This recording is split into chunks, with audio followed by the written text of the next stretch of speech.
Currently in this room, all we're using is the owl, providing the audio, the video footage. Microphone pickup is also happening that way, so you're hearing my audio right now through the owl, and I'm hearing your voice coming out of the owl itself. It's a speaker as well. If you're in a boardroom like you are, different people talking, and someone walks up to the podium, and we'll say that Sony camera there is the podium, the owl will then pick them up. They're using a bit of video imaging AI to detect what they figure is a face or a person, and then track that person. But this is where the hybrid world has really changed technology, and cameras are becoming much more intelligent. Before, where we'd have multiple cameras, multiple operators, there's now things that the cameras can do themselves to help alleviate all that workload, and sometimes, not always, but pretty good, get what you want out of it. And the idea is to make the video experience automatic. Can we improve the video, frame the people that should be framed, ignore the areas that should be ignored, so that the people on the remote end, like yourself in the office, get a good visual experience as well as an audio experience. I want to talk a little bit about how the owl works as far as user setup, because literally you put it on the table and you plugged it in.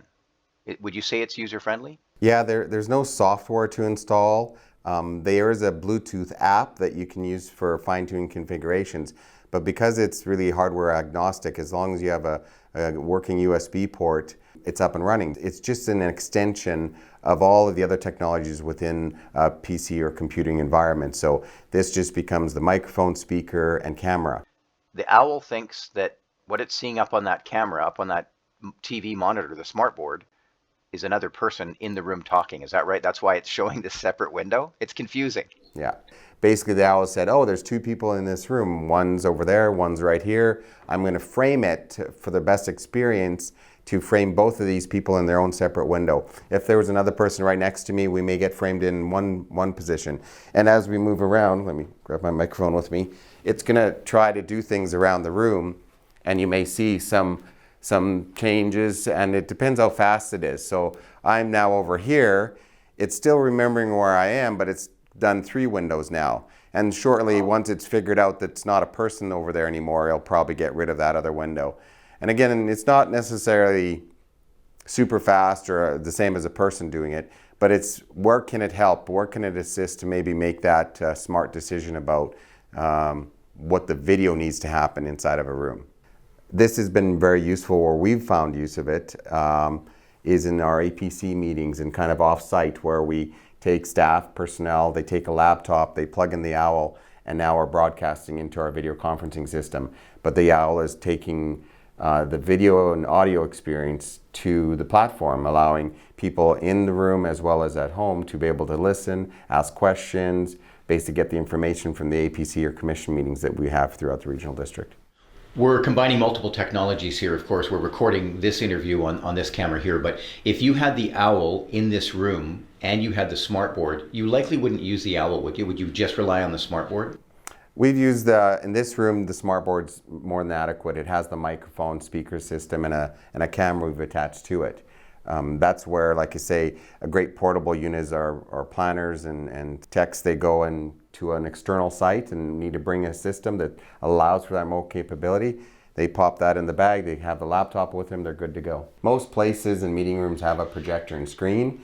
We would just connect the laptop to that, and then the owl would be used to handle all the AV from the video conferencing side. I think the assumption's been made since COVID that all of a sudden everything's hybrid and anyone can do it. Well, we've noticed that you've made meetings more complex. It's quite simple, but it's still more complexity to it. So it may be a requirement that you think about. You're adding more to a meeting. The requirements are going up. There may need a little more staff or maybe some tech training at first to make sure that goes smoothly, and not make the assumption that, oh, you just plug it in and let the people who used to do a meeting before just add this to their list.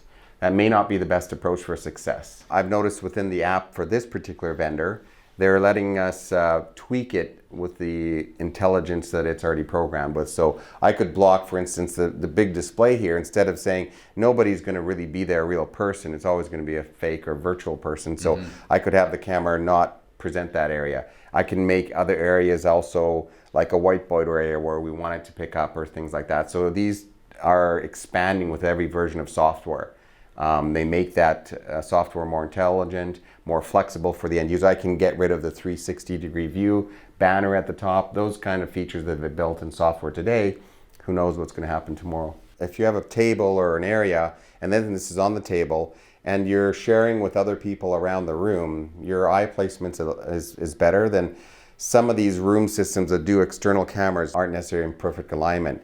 When I go and look at our big screen though, right now, you can see my eye focus is now onto the screen, and the owl that's directly in front of me, that's to the screen. So it goes to more like meeting etiquette, so that again, people understand, as you would on any TV set, learn how to utilize the cameras in the room. Danny, we're going to go to commercial break. Thanks for joining us. See you. Come back and Danny will do the weather for us.